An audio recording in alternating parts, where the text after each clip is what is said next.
Alright, what's up guys? Welcome back to Speed, Math, and CS.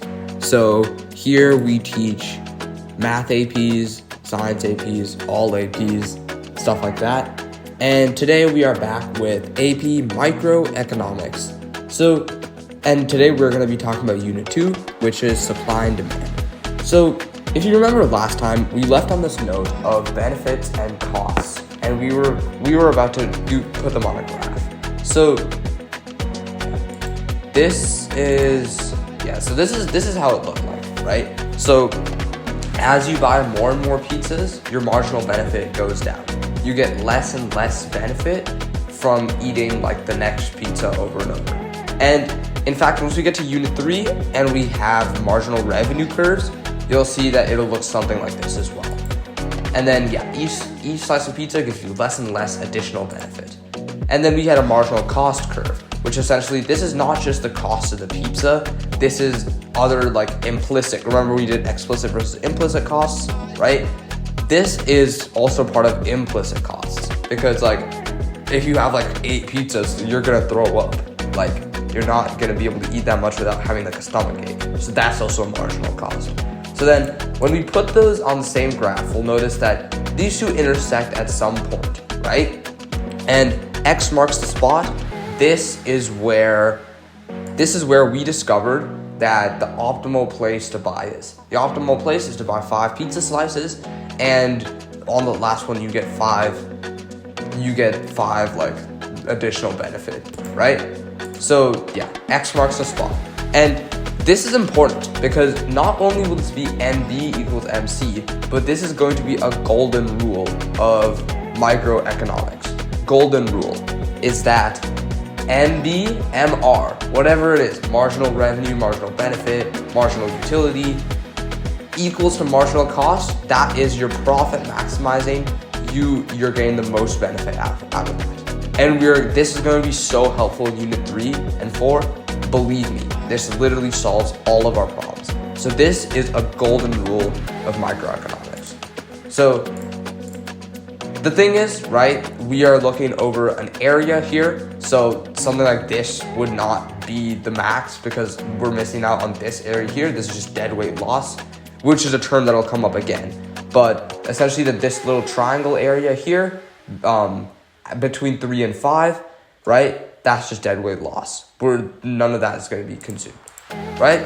So yeah, not enough. Marginal benefit still exceeds marginal cost, so we can still buy more and get more marginal benefit. This is too much because the marginal cost is exceeding the marginal benefit. So at this point, this entire triangle here between 5 and 7 is literally negative area. Like we're paying more than we're actually getting in return. Too much. MC greater than MB. So this is our optimal. So now let's go on to topic 1.6, since we weren't able to quite get to this last time. So this one is regarding marginal analysis and consumer choice. If you've taken a calculus course, you'll know that marginal analysis refers to like the first derivative or the slope of the overall utility. So going over marginal analysis. In economics, the term marginal means additional, so slope. Yeah, so marginal analysis, aka thinking on the margin, means making decisions based on incremental values. So you will continue to do something so long as the marginal benefit is greater than the marginal cost. So now let's get to consumer choice and utility maximization. So marginal utility. Imagine that it's a really hot day and you're thirsty. Which sip of water will have the highest marginal utility for you and why?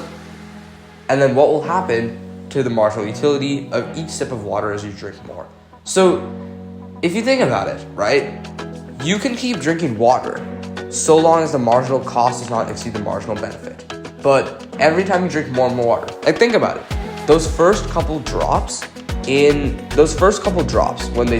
they go into your mouth, they feel super good. But then as you drink more and more, you're like, okay, maybe it doesn't feel as good anymore. And it's the same thing if you're drinking like a Gatorade or something, that extra sweetness that you get is not gonna feel as good anymore.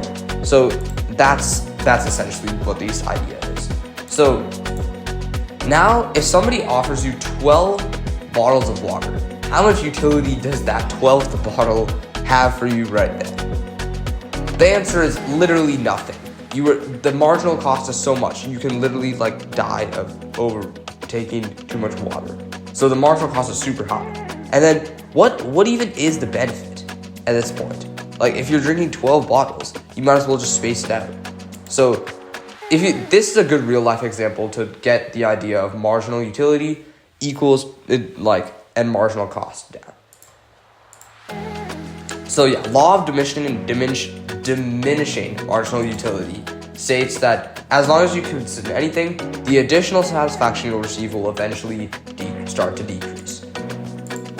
So in other words, the more you buy of any good, the less satisfaction you will get from each new unit consumed. So yeah, you'll essentially, the central point here, you'll continue to do something as long as the marginal benefit is greater than the marginal cost. So let's do some calculating of marginal utility here. So we have numbers of slices of pizza, total utility. So marginal utility, if we think of it as the additional benefit. So if we start filling out this table, right? Then as you can see, what we will do is for every new one, we'll basically take what we had before, right? Before we had 0 utility, now we have 8. So that's 8 additional. Before we have 8, now we have 14, that's 6 additional.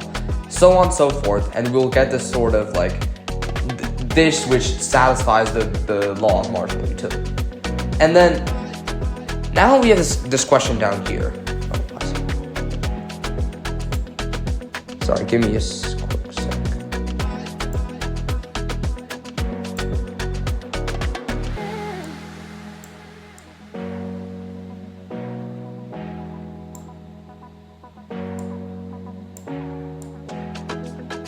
Yeah, sorry, that question was not visible. But how many pizzas would you buy if the price per slice was $2? Remember, we are keep going until marginal benefit equals to marginal cost. So that would be right here at 5 pizza slices, right? You see that MB equals to MC. So we would buy 5 slices. So the central idea is that we can continue to consume until marginal benefit equal marginal cost. But what if it's something like this, where if we had something like this, right, where the marginal benefit was never equal to the marginal cost, then what would we do? Well, in this case, we would just take the lowest option where we don't exceed, right? Because the thing is, when we start to exceed, we get negative marginal utility. So it's better if we just essentially stick to the closest one where we don't go over. That is our central rule here. So in this case, MB doesn't ever equal MC.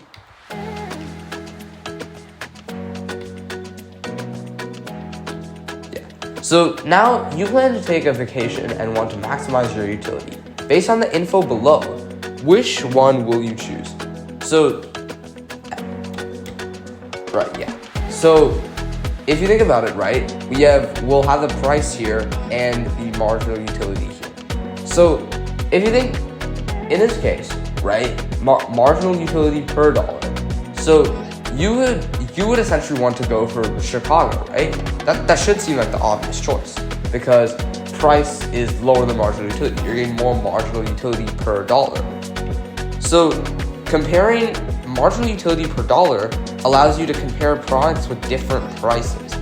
So in this case, if you only have $40 and you have to spend them on 2 things, right? One thing costs $10, and this is due to going to movies, and one thing costs $5, which is going on go-karts, right?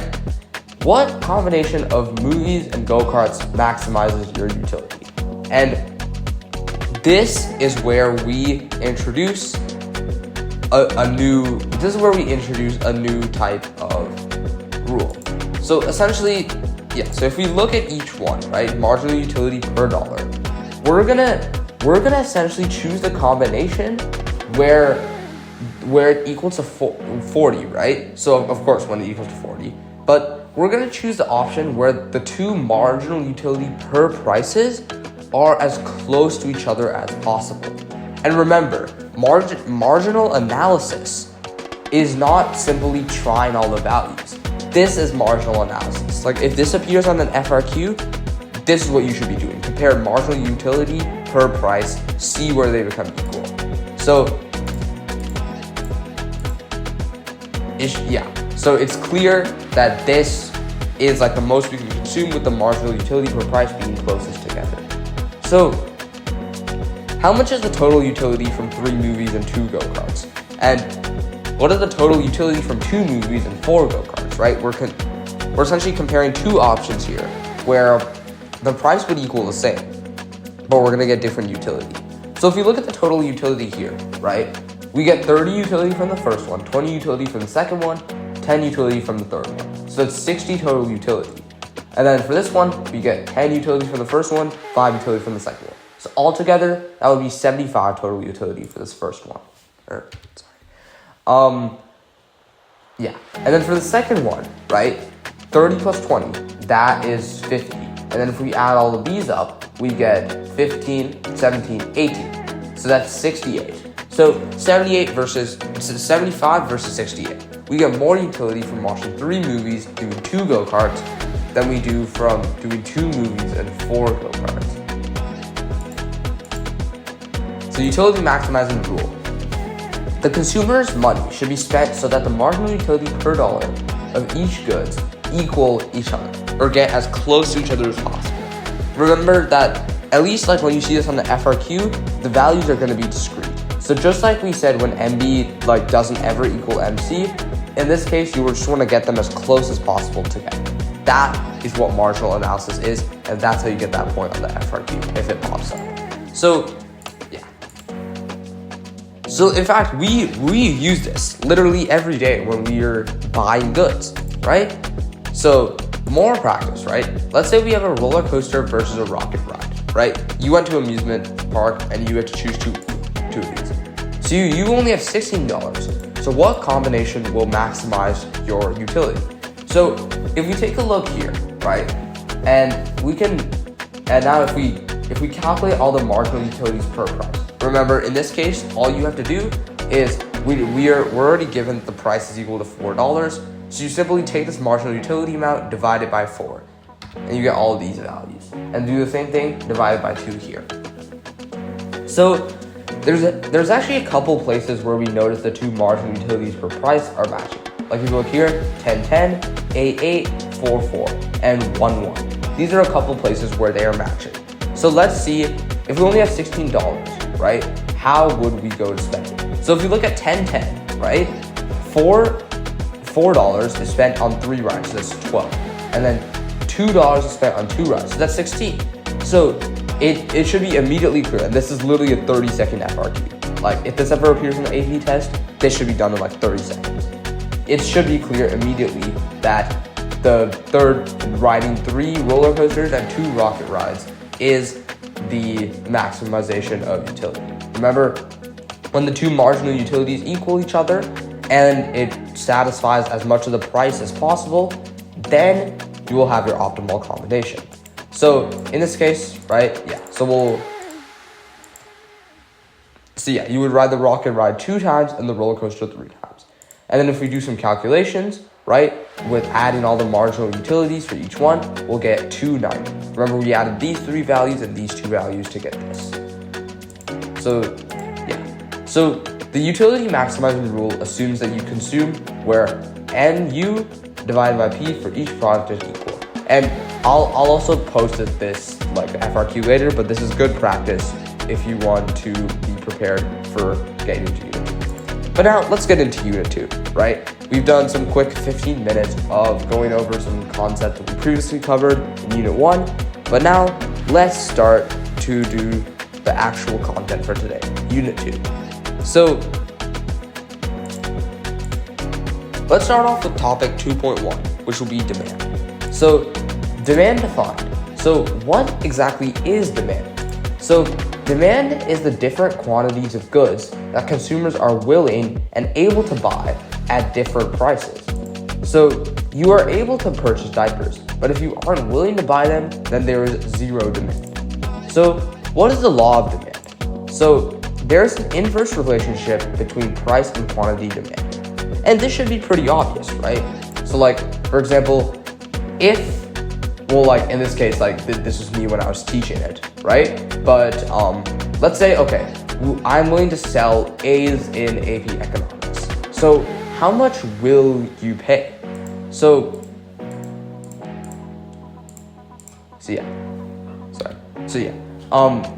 for this, right? If we start off with the price like $10,000, right? Maybe one person will want that. But if we decrease the price to like $200, more people will want that. Like 3-4 people want that. If we make the price like half a cent, everyone's gonna want that. So that is essentially the law of demand, which states that as price goes down, people want more. So we are going to have, similar to our marginal benefit and marginal cost curves, or marginal benefit curve, we're going to have a downward sloping demand curve. So why does the law of demand occur? So the law of demand is a result of 3 separate behavior patterns that overlap. So first is the substitution effect. The second is the income effect, and third is the law of diminishing marginal utility. So we're going to define and explain each one of these. So why does the law of demand occur? So first, substitution effect, right?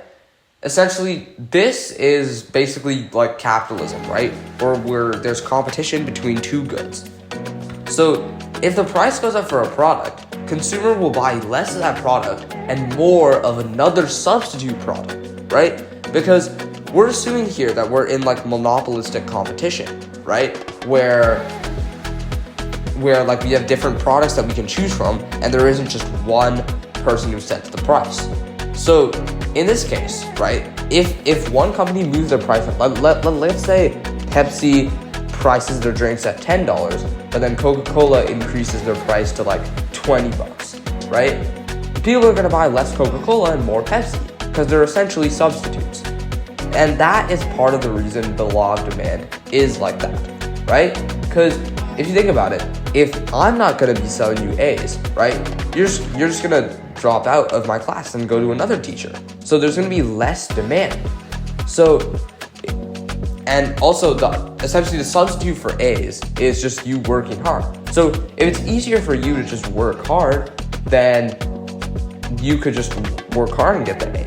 But like, essentially the substitution effect wouldn't be there if, for example, the only way you could earn an A in my class was to buy my offer. Then the law of demand wouldn't occur as easily because people will be like, okay, I want the A. So then more people are going to be willing to buy the 10,000, and like it'll be similar. So substitution effect is just know that's part of the reason why law of demand occurs. Second is the income effect, right? We only have, and this is getting back to our topic of scarcity, right?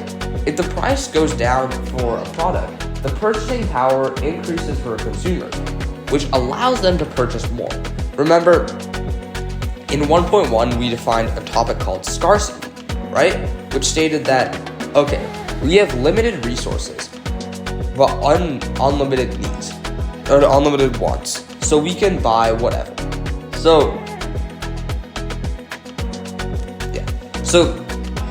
essentially what this means is that if the price is lower, more people will be able to buy it, right? So let's say there's no substitution effect, but in my class, maybe like people's incomes aren't great, right? So they can't buy my $10,000 offer to sell you an A. So they can only buy like a $200 offer. So that is part of the other reason why this law of demand occurs, right? And lastly is the law of diminishing marginal utility, which states that utility is satisfaction. We already know that. And we buy goods because we get utility from them. So the law of diminishing marginal utility states that as you consume anything, the additional satisfaction you will receive will eventually start to decrease. So in other words, the more you buy of any good, the less satisfaction you get from each new unit consumed. So what does this have to do with the law of demand, right? So if you recall from last lesson, we covered that the law of demand essentially states that, hey, if the marginal benefit and marginal cost, right? People are considering that, and if they don't get if we're selling a banana, for example, at like $10 and they're only getting like $2 worth of marginal utility, why are they gonna buy it? And this is relating back to 1.5, where we covered that the marginal benefit equals marginal cost. But if the marginal cost is always greater, then they have no reason to buy it. So this is part of the reason why law of demand occurs. So how does this affect the pricing of businesses? So in this case, right, businesses will price their goods such that the maximum amount of people can buy it for the maximum amount of profit. So let's get into graphing demand on a supply and demand model. And this will be our second graph of micro. So the demand curve, right, is a graphical representation of a demand schedule. And essentially, as I mentioned earlier, it's downward sloping, and it shows the inverse relationship between price and quantity demand. So let's draw a demand curve for milk, right? And of course, draw all these graphs in your notes. But essentially, for this, right, we'll just want to place all the points down. And then, as you can see, it'll form a downward sloping curve, which is our demand, right? So quantity demanded is as the price goes down, right? As our price goes down, we demand more of it, or more people are able to buy it, more people want it, right? So as the price goes down, right, demand will go up.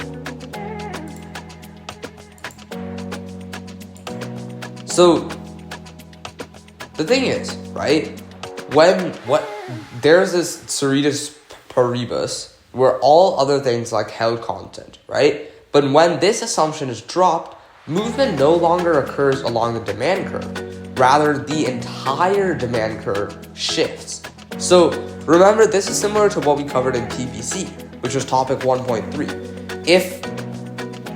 If there are shifts in resources or supply, right, the PBC can shift inward and outward. But the PBC, you can also move up and down the PBC when we are seeing, when we're considering a business, what they can produce and what they can't produce. We're comparing two different goods, right? We move up and down the curve. But then when supply decreases or demand increases, then we shift. So we have a similar thing here. So price is one of the values. So price doesn't shift the curve. If the price of a good goes up, you're just moving up and down the curve. So what happens if milk, there's something we study where milk makes you smarter, right? More people are gonna want it. So we're gonna shift this demand curve out. So it's gonna go to something like this, because more people are gonna want that same milk, right? And more people are gonna want it at $5, more people are gonna want it at $4, and so on and so forth. So we're gonna shift this outward like that.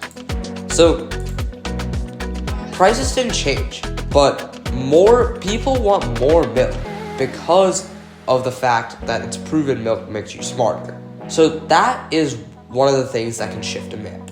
So what if it was proven that milk makes you bald, right? No one's gonna want it, right? Barely anyone's gonna want it anymore. So they're gonna decrease the demand of milk. So in this case, we're gonna shift demand inwards like so.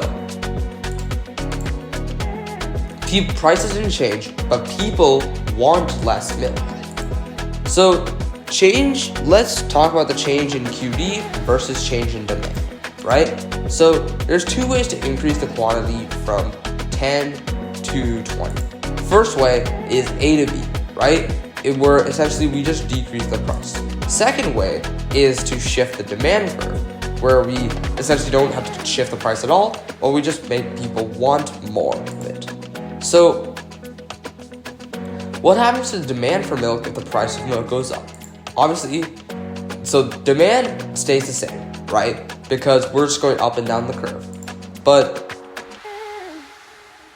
essentially what this is trying to convey is that a change in price, you just move along the curve, right? Because price and quantity demanded right? Those are just two of the values. So price, you just shift along the curve. So here are the 5 shifters of demand. First, taste and preferences. Second, number of consumers. Third, price of related goods like substitutes, and like we're gonna get into corollaries as well. And then income and future expectations. So a change in price doesn't shift the curve. It only causes movement along the curve. So let's talk about prices of related goods. So if the demand curve for one good can be affected by a change in price of another related good, then substitutes are goods used in place of one another. So if the price of Pepsi falls, the demand of Coke will go like lower. So if the price of one increases, the demand for the other will increase, or vice versa, right? Because if we shift up and down the demand curve, right? If the price increases like hella for like for Coke, right? And like for example, if it goes from $2 to $10, right? People are gonna be like, hey, this Coke costs too much. Just get me a Pepsi, right? So people are gonna start buying the cheaper Pepsi more. So substitutes are essentially like goods that are used in one place or another. So Coke and Pepsi, substitutes. If we think about like different types of cereals, those can also be substitutes. Like let's say the price of Cheerios goes up a bunch, right? Like it started at $10, now it costs $30, right? People are gonna want to buy more like brand, right? Because they like the lower price there. So, or more cornflakes, for example. So those are like substitutes of each other. So complements or corollaries are two goods that are bought and used together. So if we're thinking like hot dogs and the hot dog bun, or we're thinking hamburgers and the hamburger patty. So things like that. Like yeah, so if the price of hot dogs falls, demand for hot dog buns will go up, right? Because people are going to be buying more hot dogs. They need buns to put their hot dogs in, so they'll buy more hot dog buns. So if the price of one increases, the demand for the other will fall, or vice versa. So if we think about it here, right? So there's substitutes and complements, right? All of this cereal here that we see in this aisle they're all substitutes for each other. But for example, this is interesting, right? Because there's a bunch of bananas here. These bananas can be used to complement the cereals, right?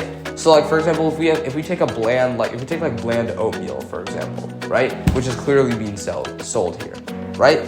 People want to like put bananas in it because it's more sweet, right? It'll add some taste to the oatmeal. So it is essentially a complement.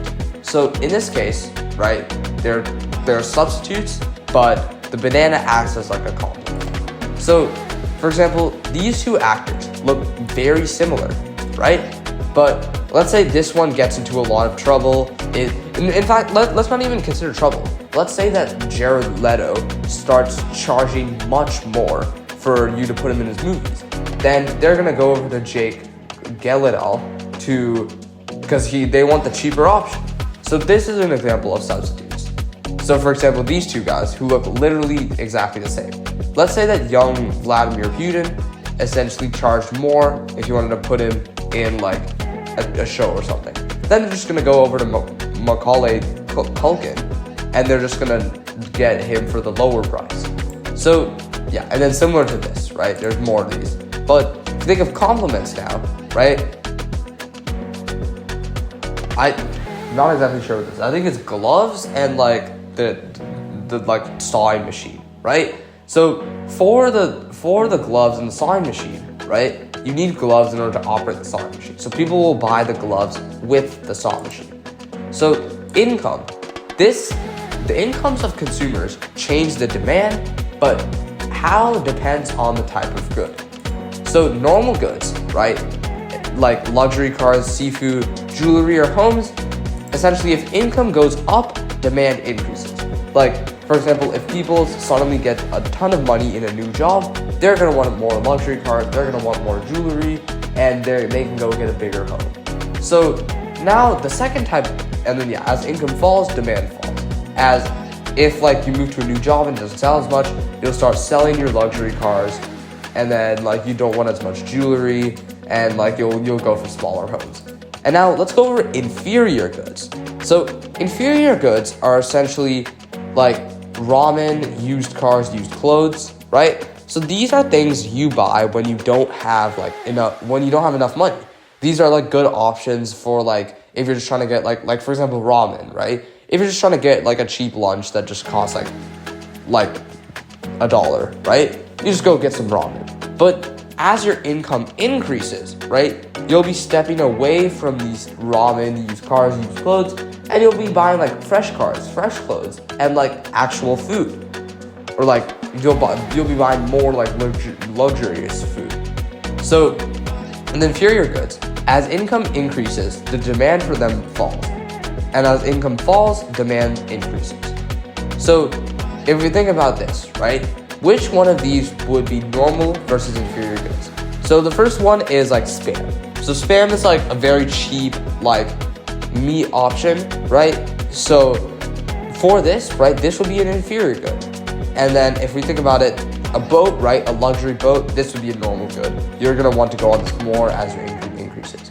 Fruit rings, right? Let's assume we can actually use this as a double example here. So let's assume these are just super cheap, a super cheap option for money. Then it would be an inferior good. But if these were super tasty but like expensive goods, it would be a normal good. And McDonald's in this case is an inferior good. If you have a lot of income, why would you go to McDonald's? Why would you just not go to like a restaurant or something? Like something like that. And then toilet paper is always a normal good, right? There's no fancy toilet paper. The toilet paper is a normal good, right? So that's why we call like normal versus inferior. So if there's no substitutes for that good, we always assume it's a normal good, right? Because inferior goods only happen if like as income increases, there are better substitutes, like better quality substitutes. So let's do a practice question. Which of the following will cause the demand for milk to decrease, right? So the increase in the price of a substitute would increase the demand. So it's not A. An increase in income, assuming that milk is a normal good. That's not true as well, because then milk would have to be an inferior good. A decrease in the price of milk. An increase in the price of milk. So the option here looks like D, right? Because for all the others, like decrease in the price of a complementary good, decrease in the price of milk itself, these would increase the demand for milk. Whereas D is an increase in the price of milk with lower demand. So the answer here, what? Oh yeah. So a decrease in income, assuming that milk is a normal good. So, So essentially, a decrease. Sorry. I messed this up. But like a decrease in the price of milk and increase. This would just shift along the curve. So we're not talking quantity demanded. We're talking about like the demand curve itself. So the answer here would be. So yeah, that's actually. Okay, let's go on to topic 2.2, which will be supply, right? So now supply defined essentially what exactly is supply in the first place? So supply is the different quantities of goods that sellers are willing and able to sell or produce at different prices. So for example, right? So yeah, what is the law of supply? It says it's essentially like a direct or positive relationship between price and quantity supply. So, for example, mowing lawns, right? You own a lawnmower and you are willing to mow lawns, right? Let's say we first like someone's gonna pay you $1 to mow their lawn. Who's gonna take that? That's so cheap. Now, if you go to like, for example, someone is willing to give you $10, okay, maybe a couple people will now do it if they're really desperate for money. But now if they give you $50, okay, more people will be willing. What if they give you $2,000? Like, even more people would be willing. So you see that like as the price goes up for like lawn mowing, for example, you're the supplier. So as the price goes up, you are gonna want to supply more quantity. that's the law of supply. So graphing supply is the same thing, right? Except this time it's going to be an upward slope curve. So what happens, what if there are new and more productive milking machines? So in this case, right, the price won't change, but we got more efficient. So we are going to be able to produce more. So we're going to shift this curve outward, right, which is going to be an increase in supply. So price didn't change, but there's more milk being produced. What if the price for dairy cows increases drastically? So if the price for dairy cows increases drastically, right, you need that in order to make milk. So the quantity supplied will go lower because we're not able to make as much. So now we will shift the demand curve in, like so. So now let's go on to the 5 shifters of supply. So these are the 5, right? Similar to demand, we have prices and availability of inputs, so our resources. So if we have more resources, we're going to be able to produce more. And if we have less resources, we aren't going to be able to produce as much. Number of sellers, right? If, for example, we're a monopoly and we are the only seller out there, we're going to be producing a heck ton, right? But let's say people start to enter the market and they are now using the resources. So we're going to produce less because others are producing using those same resources. Technology. So assume this is essentially like pretty much always will shift the curve outward, right? Technology isn't typically going to deteriorate, right? But essentially this means that if we become more efficient with how we produce goods, we are going to be able to produce more of it. So for example, if we get robots who are 2 times faster, remember time is a resource, right? So if we get robots who can milk the cows, I know this sounds weird, right? But like, let's say we get robots who can milk the cows like at a 2x faster rate. We're going to be able to produce 2 times more product, right? So that will allow us to be able to essentially supply more quantity. Now let's go on to government action, such as taxes and subsidies. So essentially so taxes should make sense. Like, for example, like if you think about like liquor or something that you can get at a store, those goods are being taxed because the government doesn't want too much supply of them, right? So this will decrease the amount that we're able to supply because we are going to have to pay the tax. But subsidies essentially means that the government wants you to produce those goods, so they will give you money in order for you to produce those goods. So they can, for example, if they give subsidies to like bread, right? Because people aren't having enough carbs. Let's say, okay, this would be a good example. But let's say they give subsidies to bread. Now the bread producers are able to use that money to invest in new technology, get more resources, outdo their sellers. So essentially what they will do is they'll be able to produce more. So, and then expectations of future profit.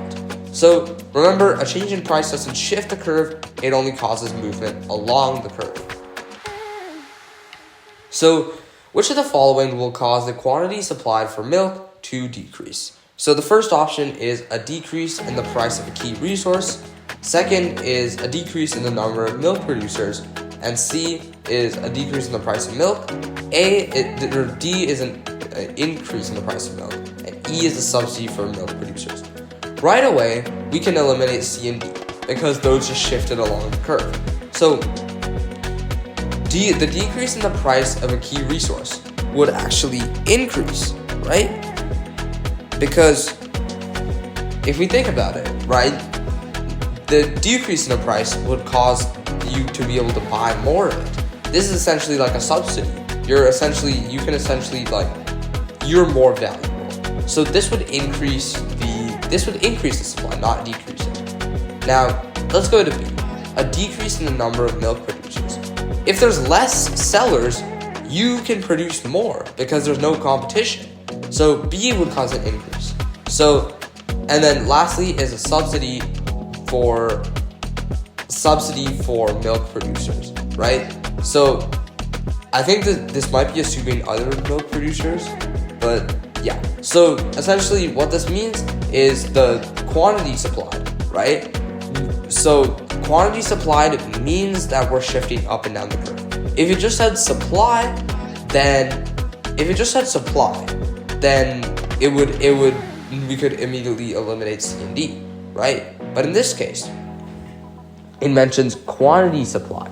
So the quantity supplied for milk is essentially referring to shifts up and down. So that's a key thing. Remember, quantity supplied and supply versus demand and quantity demand.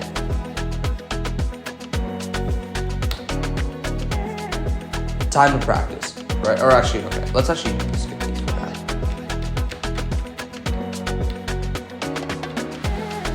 So let's go on to topic 2.3, which is going to be the price elasticity of demand. So why do furniture stores have sales all the time, but gas stations rarely have sales? So if you think about it, right? Gas stations, everyone's gonna need gas, right? But for furniture stores, right? People are going to like choose whether they want to buy or not. Like they don't have to buy it. So the law of demand states that consumer will buy more when prices go down and less when prices go up.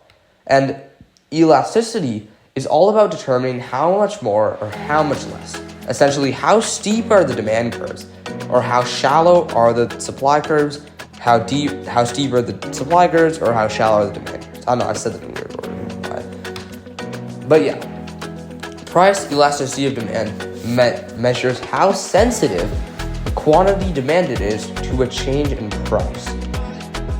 So imagine that the prices of each of the following goods doubles, right? How would the price increase affect the quantity demanded? So for all of these, right?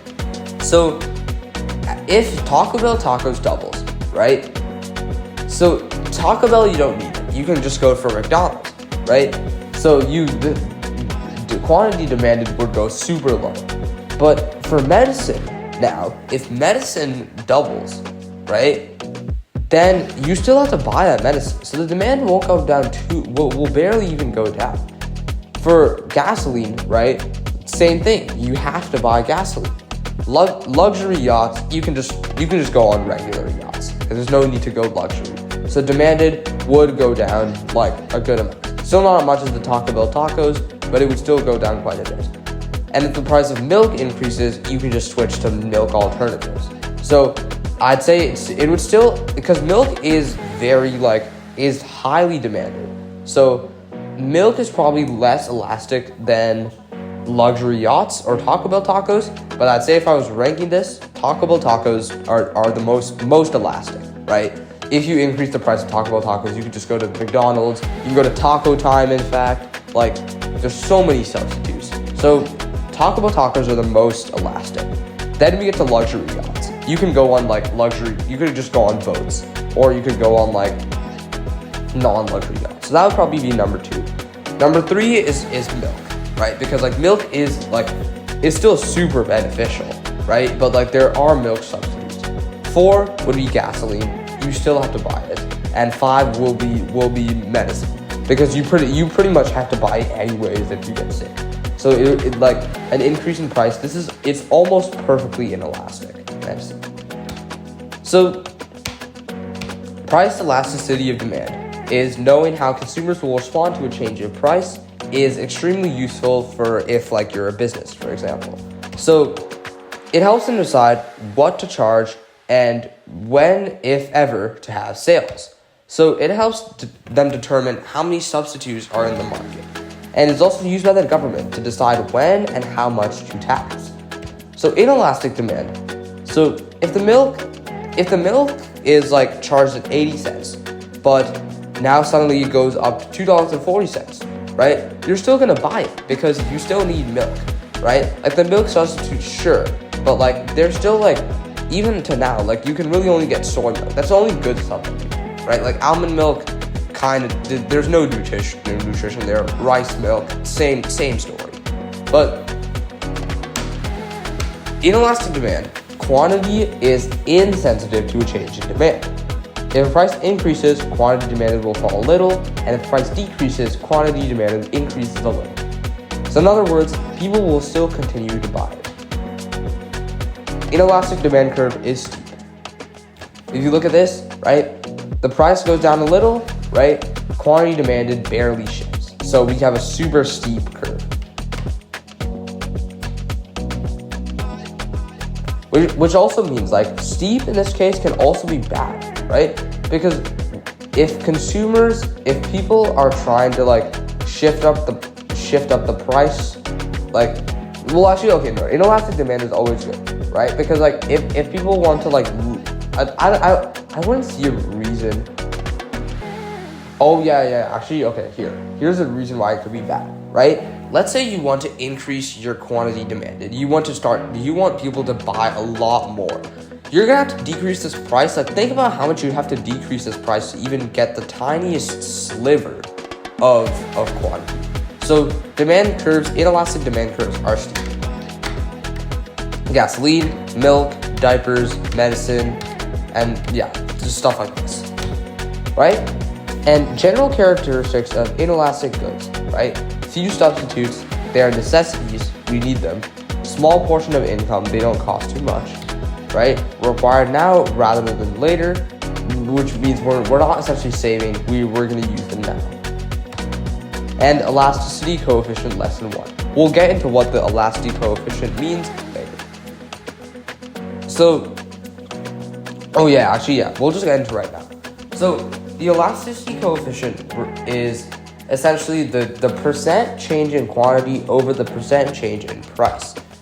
So if you have elastic demand, in this case, we have Coca-Cola sold at $1. Okay, it's a good price. I'll buy more of it. Increase it to $3. Okay, yeah, well, why are we doing this? So let's just go get Pepsi. So elastic demand is characterized when a quantity is sensitive to a change in price. So if price increases, quantity demanded will fall a lot. And if price decreases, quantity demand increases a lot. So in other words, the amount people buy is very sensitive to price. So the elastic demand curve is more flat. In this case, it increases the price, shifts the quantity super inside. But if we wanted to increase the quantity demanded by a lot, we barely have to decrease the price, and people will start buying a heck ton more of it. So examples: soda, boats. Like beef is a good example because like we're assuming there's substitutes such as chicken, pork, things like that. Real estate, pizza, or like gold. I know I put gold here, but like yeah, gold in the sense like jewelry and things like that. So general characteristics: many substitutes, they're luxuries, and they are a large portion of income. We have plenty of time to decide if we want it or not. And they have an elasticity coefficient greater than 1, meaning that the change in quantity is greater than the change in price. So, is this demand curve elastic or inelastic? If you'll notice, it actually depends on where you are on the curve, right? Because if you think about it, down here, right, decreasing the price by 50% will only shift your demand by 10%. So it's inelastic down here.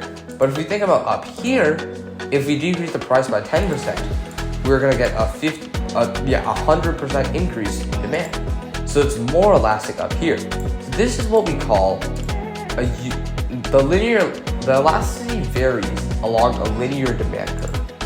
And elasticity is not slope, right? Think about, get the fact that elasticity is not slope out, like get the fact that it's slope out of your head, right? It's based off of percent changes, not actual like quantifiable change. So calculating percent change, new minus old over old times 100, right? So if price increases from $40 to $50, we just plug into this formula. 40 minus 50, that's 10, divided by old, which is 40, which is 1/4, times 125, 25%. Quantity fell to 12 from 8, new is 12, old is 18, and so that's -6 over old, which is 18. So that would be like negative 1/3, so minus 33%. Price decreased from 600 to 540, and we could keep doing this, and you get like essentially the gist, right, of what we're doing. So when calculating percent change to determine an elasticity coefficient, don't multiply by 100. Just leave the numbers as decimals, right? So new minus old over old, right, will essentially, new minus old over old is enough to give you your coefficient.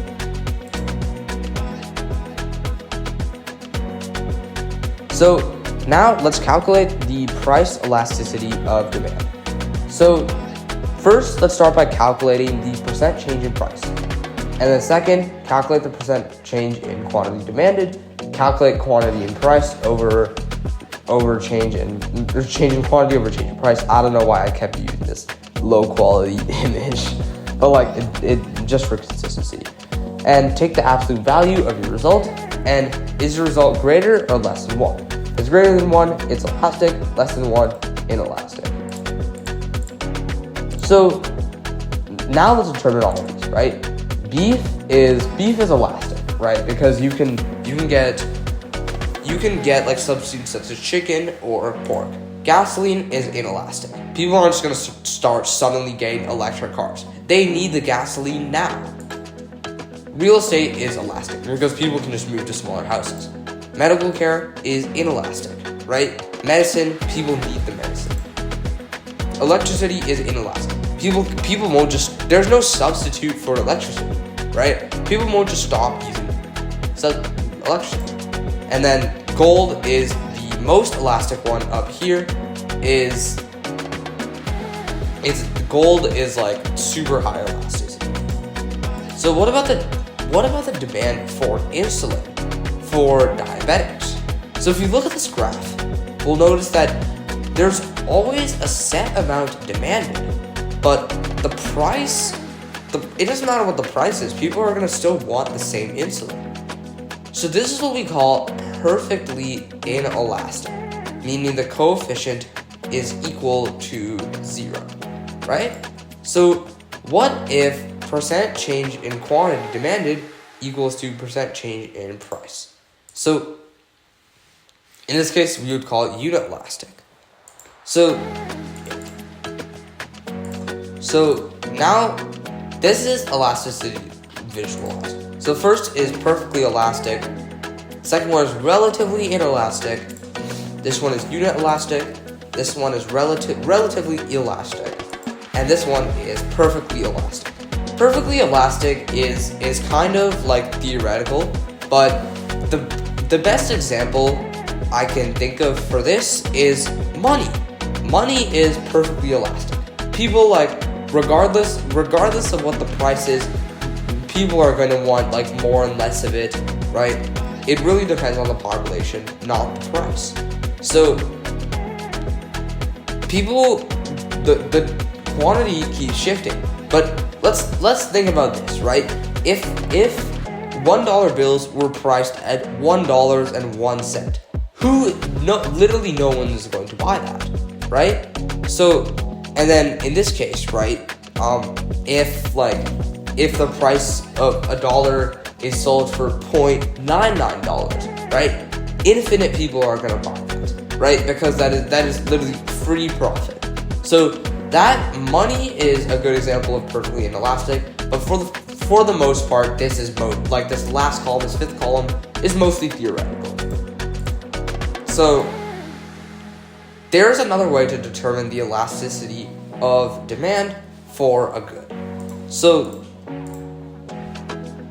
one thing that we can do is total revenue, which is price multiplied by quantity, right?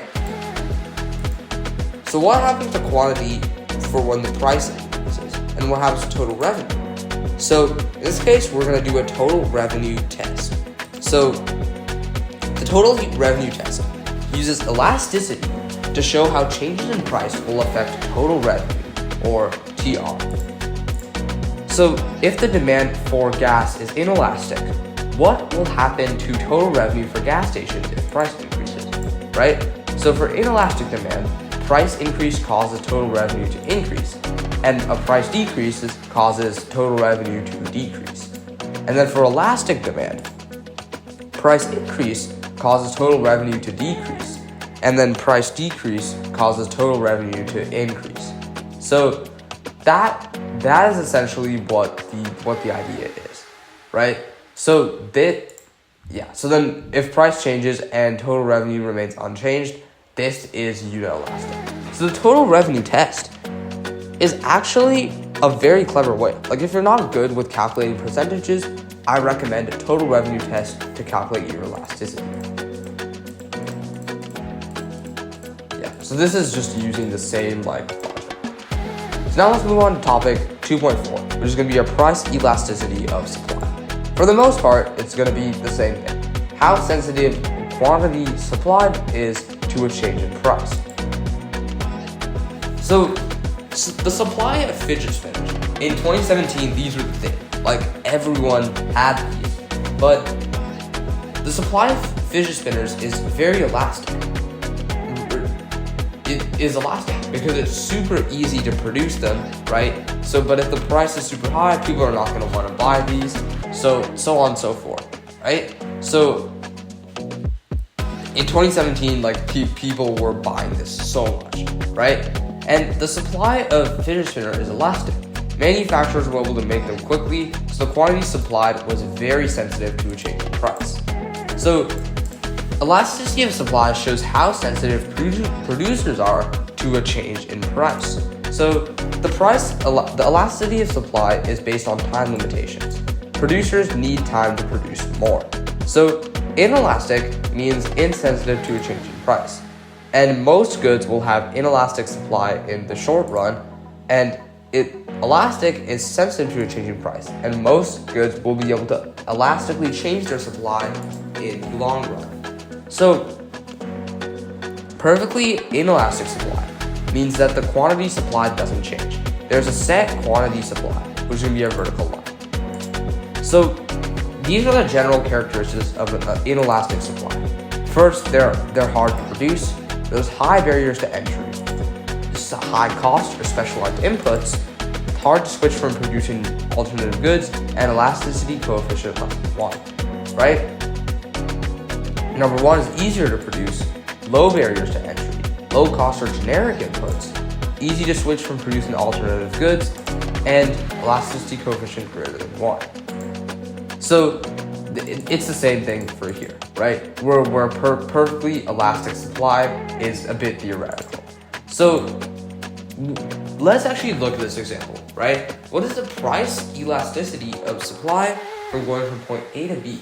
And identify if the supply is relatively elastic or relatively inelastic. So what we would do is we would consider the percentage change in quantity. Let's look at that first. We go up by 15. New minus old over old, right? 35 minus 20 over 20, that is 75%. And then change in price, new minus old over old, 30 minus 20 over 20, which is 1 over 2, which is 50.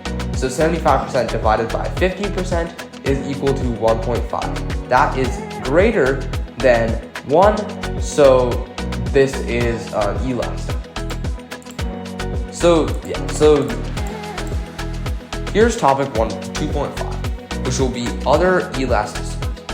So this is the cross-price elasticity of demand, which measures how sensitive quantity demanded of one product is to a change in the price of a different product. So essentially, so this is going back to the ideas of substitutes and complements. So if price increases by 20% of wieners, right? The quantity of hamburgers increases by 40%. So, and then the quantity decreases of hot dog buns by 40%. So if the coefficient is positive and showing direct relationship, the goods are substitutes, right? So if we think about it, if price increases of wieners, quantity demanded will go down, right? So people are going to shift to having hamburgers, so the quantity will increase.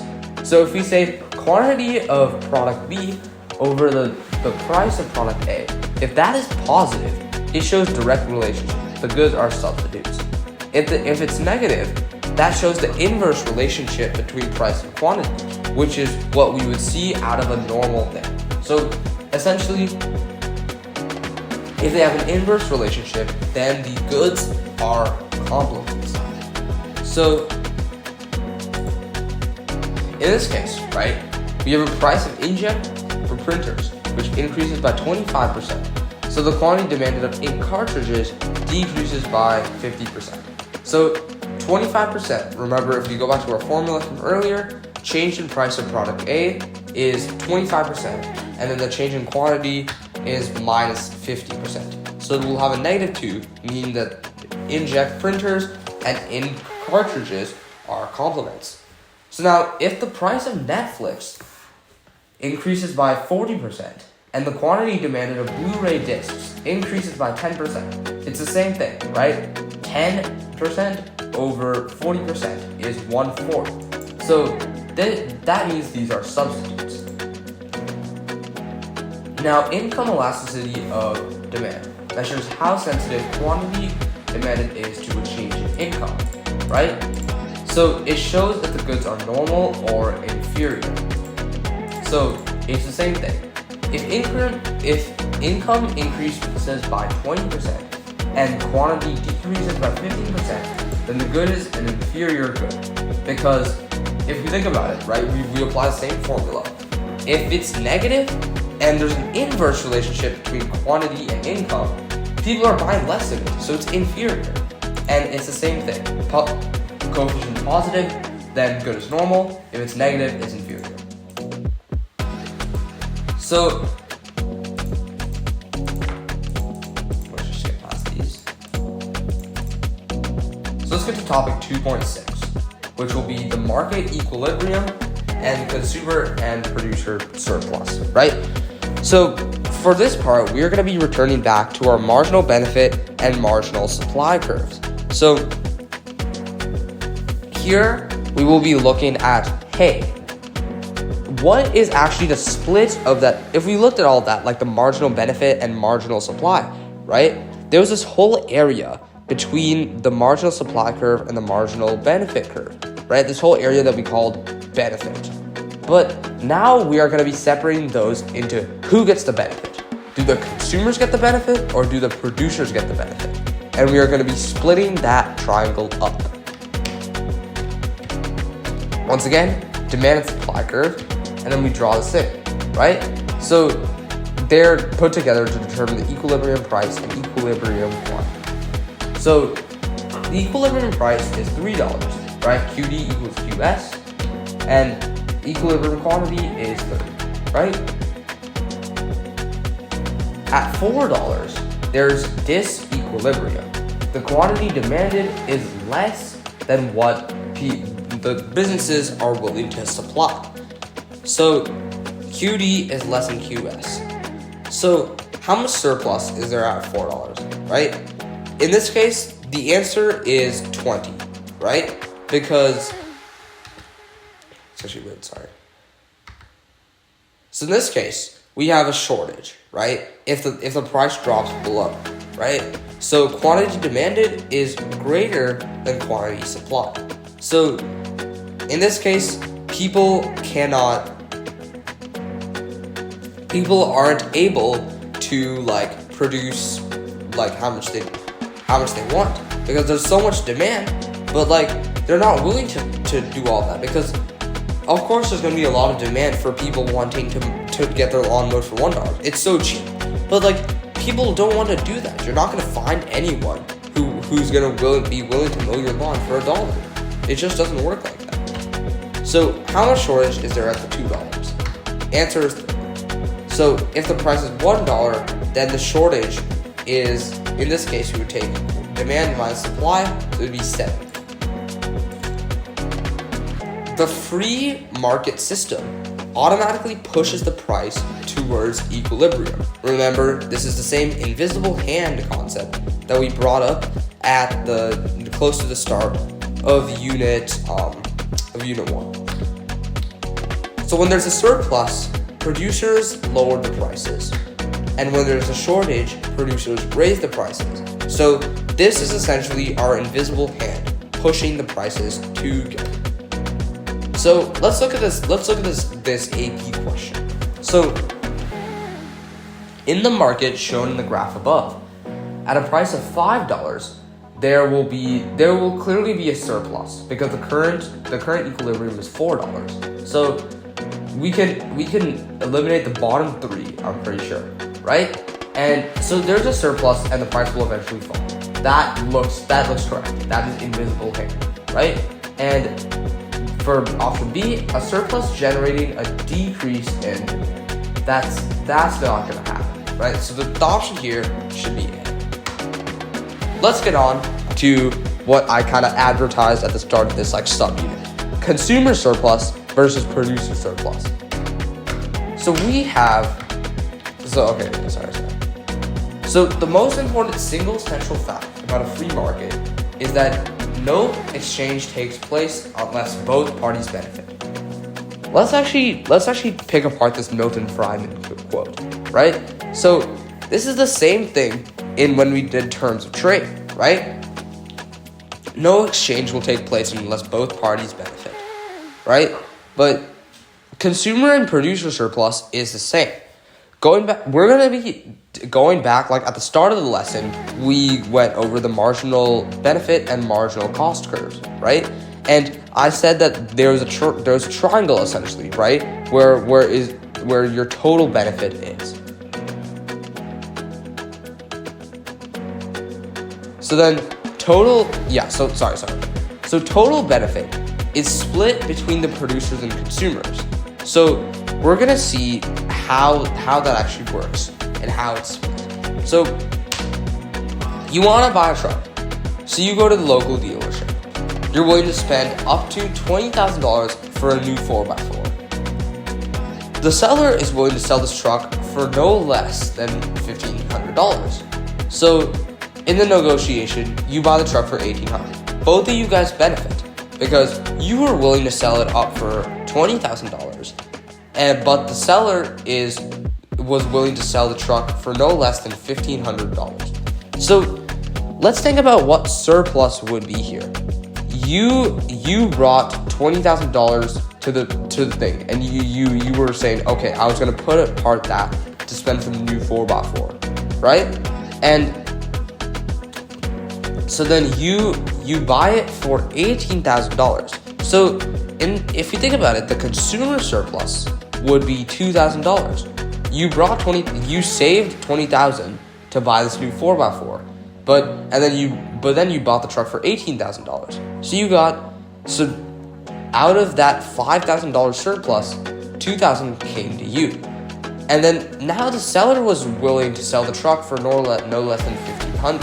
So they put their like business calculations aside, saying that, hey, off of selling this new truck, we're gonna make like $1,500. But they sold the truck for $1,800. So they got $3,000 of additional benefit. So if you think about it, the buyer's maximum and the seller's minimum determines our consumer surplus and producer surplus, right?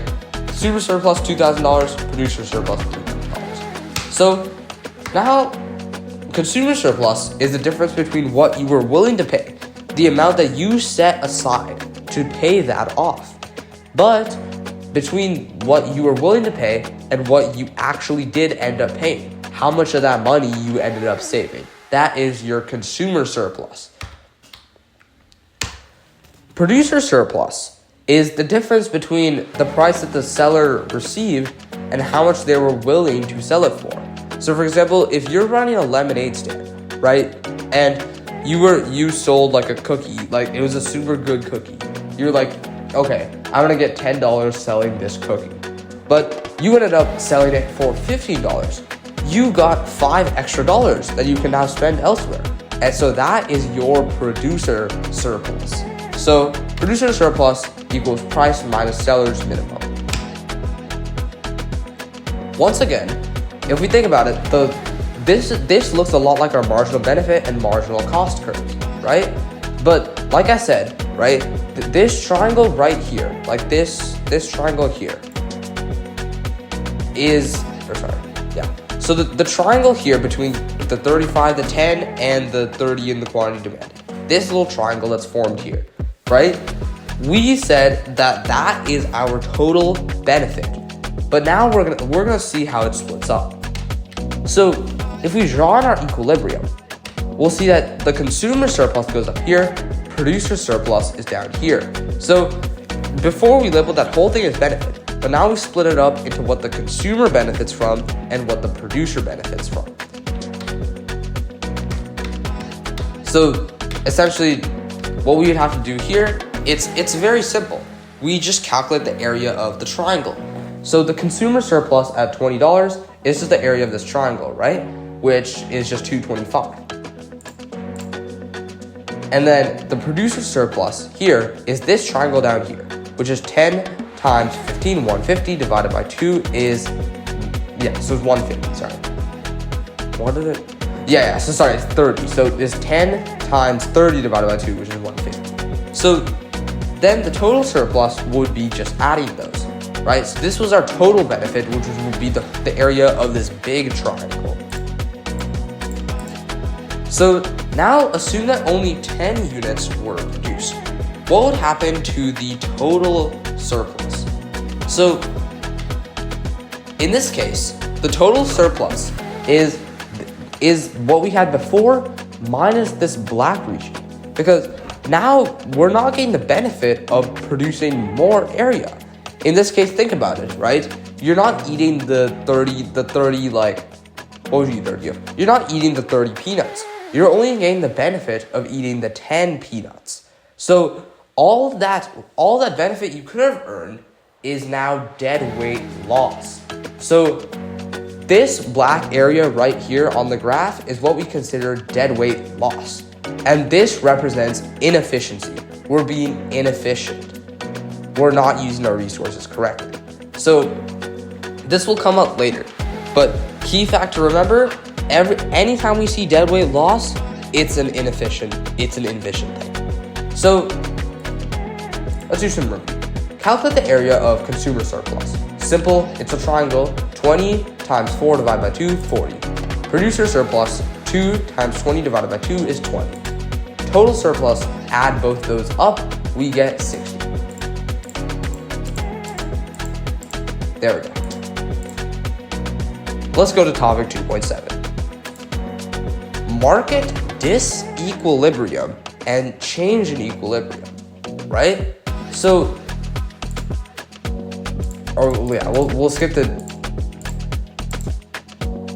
So these are all like review questions. At this point, pause the video, see if you can actually like solve all of these questions on your own. Try to solve each one of these, right? This is good review, but for the sake of time, I will be moving on. So just pause it here and try to answer all 10 of these. Supply and demand analysis. So before the change, draw supply and demand, label the original equilibrium price and quantity, and the change, did it affect supply or demand first? Which determinant caused the shift? And drop increase or decrease. After change, label the new equilibrium. What happens to the price? Did it increase or decrease? What happens to the quantity? Did it increase or decrease? And then, So then this is essentially the supply and demand analysis. This is a lot of words, but it'll make sense as we do some practice. So supply and demand, let's practice our analysis. So before this change, right, we want to draw the equilibrium, the change, after change. Let's analyze hamburgers. New grilling technology cuts production time in half, right? Before the change, our equilibrium will be some point. Now, the change. New grilling technology, this is technology, which is a shifter of supply. So supply shifts first, right? And supply shifting to the right means that if they can supply more, yeah, so if they can supply more, they can reduce the price, and because they reduce the price, remember the demand curve doesn't shift, right? Instead you go up and down the demand curve, but this means you're selling more. So in this case, after change, price goes down, quantity goes up. Price of chicken sandwiches, a substitute, increases. So let's say we're buying beef sandwiches, and now a price of chicken sandwiches, which is a substitute, increases. So in this case, right, draw the equilibrium, right? The change, people aren't going to suddenly flock over to buy beef sandwiches. So this is a change in demand. Demand is increasing, right? So in this case, there's going to be more quantity demanded. Quantity goes up. But now we discovered that we can get more benefit by raising our prices. So we will raise our price. And believe me, while all of this sounds conceptual for now, as soon as we put this on a graph, this will make so much sense once we put this on a graph. So let's actually skip these and let's just get right to putting these on a graph. So if we increase the supply, right? Remember, technology shifts the supply curve to the right. So in this case, as you can see here, we shift the equilibrium. We shift our x meets the spot, right? So then now if we draw the equilibrium, we'll see, well, we have a higher quantity and a lower price. So this exactly follows the logic that we said before. If you have more supply, we're able to decrease that price and we are able to sell more as a result. This matches what we did. But look at how easy this is. We just shift the curve to the right, and then we see where the new x meets the spot, and bam, we instantly know where the price shifts and where the quantity shifts. So let's say the price of chicken sandwiches, which is a substitute, increases. So people are going to want to buy more of our good, shifting the demand curve to, remember, the shifter of demand is the substitutes. So people are going to want to buy more of our good, meaning that price increases and quantity also increases because people are buying more. Price increases because we are able to now increase our price because our substitutes increase their price. So let's say you weren't able to think of that logic. Once again, you drew out this graph. It's instantly clear where the new x marks the spot. Look how simple this is. Now, if we do the same thing, price of hamburgers falls from $3 to $1, right? We now go into a shortage. And essentially what this means, right? If we draw this new price here, we are in a shortage. So people want a lot, but they're not able to supply as much. The quantity demanded increases, but the quantity supplied decreases. And it'll be the same thing for this, right? But now let's go on to double shifts, where both the demand and supply curve will be shifting. Suppose the demand for milk increased at the same time as production technology improved. This is very good for us, right? Demand increases and supply increases, right? So if we use supply and demand analysis to show what will happen to price and quantity, right? So demand increases and supply increases. Let's shift demand first, then let's shift supply. Right? So essentially what this means, right? In this case, it looks like price is the same, but we don't know by how much the supply increased and how much the demand increased. So if it looks the same, we will say it's indeterminate, right? So price is indeterminate, but all we know is we made a heck ton of new revenue right here because we sold so much more. Quantity increases. So the trick is to draw it out separately and then combine the results. So if the supply increased, price decreased, quantity increased. But for demand, price increased, quantity increased, right? Quantity increased both times. So we know for sure that the quantity will increase in the final result. But for the first one, the price decreased. For the second one, the price increased. So we're not sure what happened to the price. So what if supply increases and demand falls? So if supply increases and demand falls, right? For the first one, price decreased and quantity increased. For for the next one, price decreased and quantity decreased. So once again, we don't know what happened to the quantity, but we know for sure the price decreased. So what happens if supply decreases and demand falls, if both of them shift? That means that the price increased, then the price decreased. So we don't know what happened to the price, but we know for sure our quantity decreased. And yeah, we already did plenty of practice, but I just kept these questions in here just in case you want to review them. So let's move on to topic 2.8, right?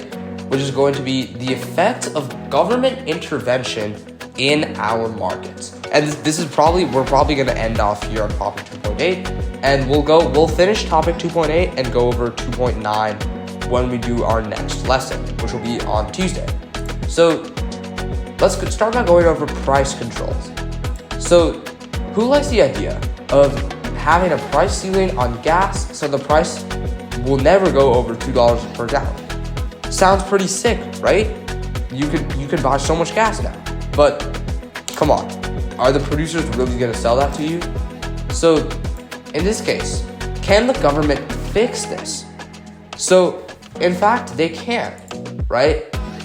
If people think that the prices for some basic good are too high, and what if sellers of some other goods say prices are so low that they're going to go out of business, right?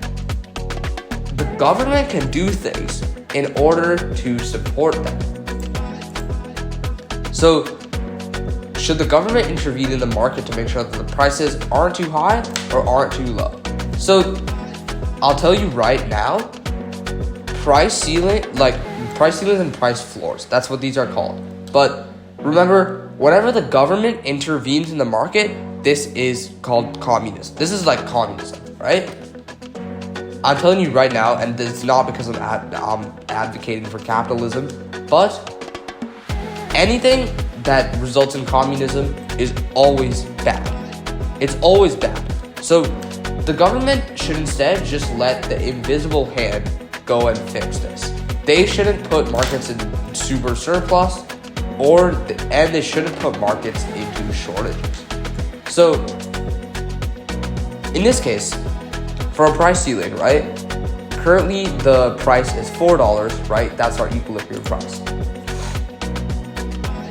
So legally, what they'll do is they want to make it affordable by keeping the price from reaching EQ. So they'll cap it. They'll say, okay, we're gonna cap the price at $2. But look what happened. Normally the invisible hand will be able to go up, but then as soon as it gets up here, bonk, bonk, it can't go up the price ceiling. So if you notice that here, we're in a shortage. So you can buy $2 gas, but who's even gonna sell it? No producer wants to sell that cheap of gas. So we are in a shortage. And the result of this is black markets. So people are going to be selling this good like illegally for high prices because gas isn't available anywhere. So illegally they'll be charging more, but then people can still buy it. So for a price floor, let's say that corn right now is too cheap. What government can do is they will keep the price high. So they still make a lot of surplus. But the problem here is, once again, we're in a surplus, and a surplus is bad. So this policy does help corn producers, but it doesn't in fact give better revenue. So which of the following will occur if a legal price floor is placed on a good below its free market equilibrium, right? In this case, the equilibrium price and quantity remain the same. If it's below its free market equilibrium, it'll just stay at the same price, because why would they shift that? There's nothing physically stopping it from shifting that. So for the next one, right? Which of the following statements about price control is true?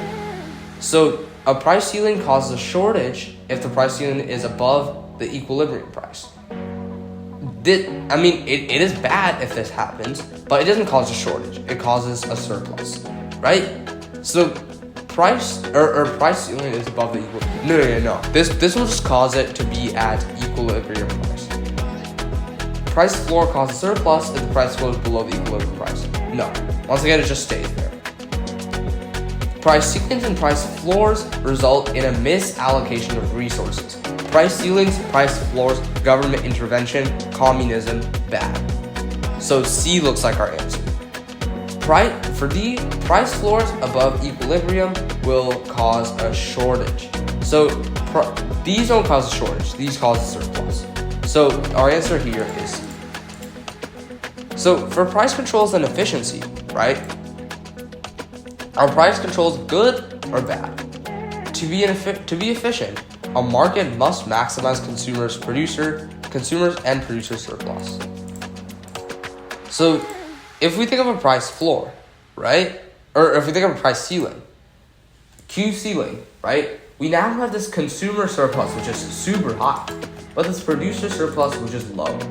And guess who decided to return back? Our old friend, dead weight loss. Dead weight loss, inefficient. Price ceiling, bad.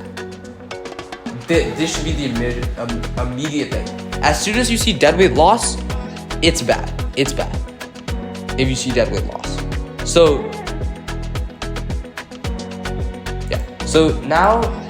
yeah. So it's inefficient. So now we put a price floor, right? You'll see that the consumer surplus is super low. Then the producer surplus is a lot. But our old friend, dead weight loss, returns. So it is inefficient. We are not maximizing consumer surplus and producer surplus. So, well, actually, let's do this for now. So let's move on to excise taxes. So an excise tax is a per unit tax on producers. So for every unit made, the producer must pay some money. So this is not a lump sum, one-time only tax. This is a tax per unit. So for example, on liquor or something like that. The goal is for them to make less of the goods that the government deems dangerous or unwanted. For example, cigarettes have a sin tax, alcohol have a sin tax, environmentally unsafe products like CFCs or things like that, easy. So, if the government sets a $2 per unit tax on cigarettes, right? It'll essentially shift the curve up, right? This is the first time we've been shifting the curve up, but essentially the price will go up. And as you can see here, we have a new equilibrium in fact, right? So tax is the vertical distance between the supply curves. So the price before the tax was going to be $3, but at the new X mark the spot is $4. So the consumers are paying $1 of the tax, right? And producers are paying $1 of the tax. So the tax revenue for the government is what's here, right? Tax revenue is what here. Producer surplus would be above the tax revenue, or consumer surplus is above the tax revenue. Producer surplus is below the tax revenue. But then, once again, we have our old friend, dead weight loss, inefficiency. So let's do some practice with taxes. So, actually, it's so this is actually the practice I want to get to. So for an excise tax, let's say now that the quantity of demand is like inelastic. So if we get a tax, right? On the AP test, draw it as shifting left, but mentally in your brain, think of it as shifting up, right? But on the AP test, draw it as shifting left, or you're gonna lose the points. Just do that, right? In this case, the equilibrium price is $12, but now you have to pay $14, and producers are only getting $11 of the benefit. So tax per unit is $3, right? So that is the tax revenue, where consumers pay that purple half and producers pay that green half. Producers are paying less because their quantity supplied is more elastic, and and consumers are paid more because their quantity is inelastic. So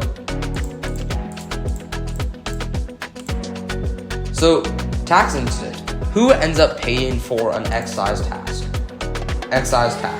So in this case, a $2 tax on producers, right? We'll shift it up. Quantity doesn't fall very much, right?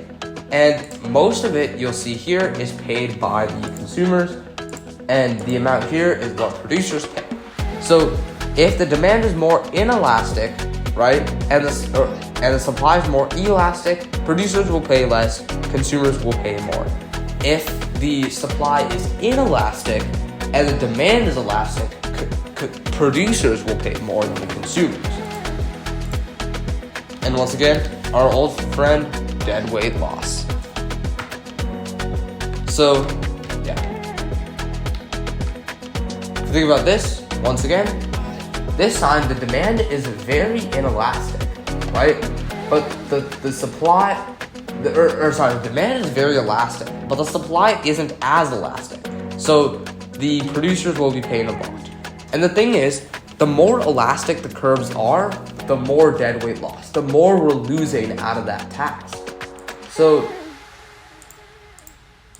this is just more practice, but make sure you understand how these works. So tax incidence, who pays? So you think in this case, if the quantity is perfectly inelastic, consumers will pay all of that. If it's relatively inelastic, producers will pay a little, but it's still mostly consumers. Inelastic, they pay equal. If it's relatively elastic, producers will pay more, and if it's perfectly elastic, producers pay all of it. Like I said, there's something here. So who pays more of the tax? Supply is less than elastic than demand. Demand is less elastic than supply. For all of these, right?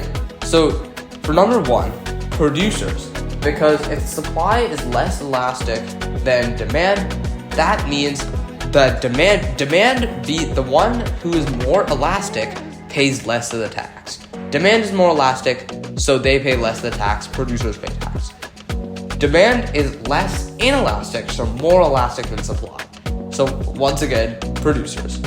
And then 3, supply is perfectly elastic and demand is perfectly inelastic. It's literally all consumers. Supply is perfectly inelastic and demand is relatively elastic. It's all producers. Demand is perfectly inelastic, supply is relatively inelastic. It's still mostly consumers, because while the supply is relatively inelastic, the demand being more elastic means more of it goes on consumers. So for an effective tax, right? When the policymakers design tax, their goal regarding tax revenue and deadweight loss, it assume that policymakers want to maximize their tax revenue and minimize deadweight loss, because that's inefficiency. So for each of the following goods, decide whether an excess tax on the good would likely be to achieve the goal. And so this is actually a good question, and we'll leave this on the note for next time. So next time we are going to be moving on to Unit 3, which is going to be we're going to shift into looking at things like perfect competition and how businesses compete with each other, because that is the whole good of microeconomics. So I hope you enjoyed the video, and we will see you in the next one.